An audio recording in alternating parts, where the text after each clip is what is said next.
সামরিক উপস্থিতির মাধ্যমে ভূরাজনীতির দাবার ছক নতুন করে সাজাচ্ছে চীন। সম্প্রতি যুক্তরাষ্ট্রের প্রতিরক্ষা গোয়েন্দা সংস্থার প্রতিবেদনে উঠে এসেছে বিস্ফোরক তথ্য। চীন একসঙ্গে অন্তত 19টি দেশে সামরিক ঘাঁটি স্থাপনের কথা ভাবছে, আর এই তালিকায় বাংলাদেশের নামও রয়েছে। যুক্তরাষ্ট্রের ডিফেন্স ইন্টেলিজেন্স এজেন্সির মতে চীনের মূল লক্ষ্য শুধু তাইওয়ান দখল নয়, বরং একবিংশ শতাব্দীর মাঝামাঝি নাগাদ পুরো বিশ্বে প্রযুক্তি ও শক্তির দিক থেকে একচ্ছত্র আধিপত্য প্রতিষ্ঠা। এই লক্ষ্য অর্জনে বেইজিং বাড়াচ্ছে তাদের সামরিক বাজেট, পারমাণবিক অস্ত্র এবং কূটনৈতিক প্রভাব।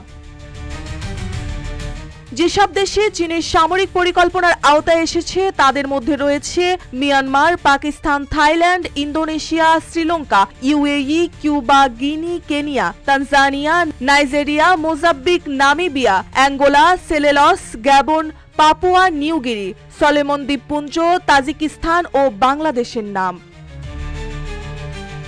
বিশ্লেষকরা বলছেন এই দেশগুলোর মধ্যে অনেকেরই রয়েছে চীনের বেল্ট অ্যান্ড রোড ইনিশিয়েটিভের ছাতার নিচে, যা অর্থনৈতিক সহযোগিতা হলেও বাস্তবে হয়ে উঠেছে সামরিক প্রভাব বিস্তারের হাতিয়ার।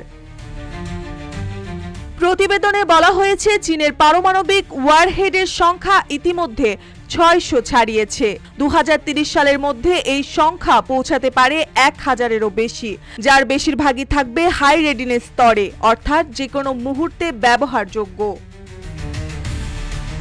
দক্ষিণ এশিয়ার ভূরাজনীতি নিয়েও সতর্ক করেছে প্রতিবেদনটি। পাকিস্তান মনে করে ভারত তার অস্তিত্বের জন্য হুমকি, আর ভারতের চোখে চীন প্রধান প্রতিদ্বন্দ্বী।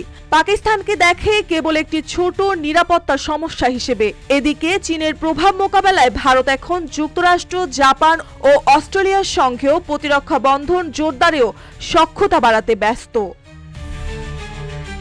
অন্যদিকে রাশিয়ার সঙ্গেও দূরত্ব বাড়াচ্ছে না ভারত। পুরনো এই মিত্রকে তারা এখনও বিশ্ব রাজনীতিতে ভারসাম্য রাখার এক গুরুত্বপূর্ণ সঙ্গী মনে করে।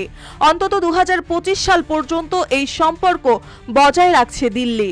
সব মিলিয়ে বড় খেলায় নামার আগেই যেন নিজের খুঁটি সাজিয়ে নিচ্ছে।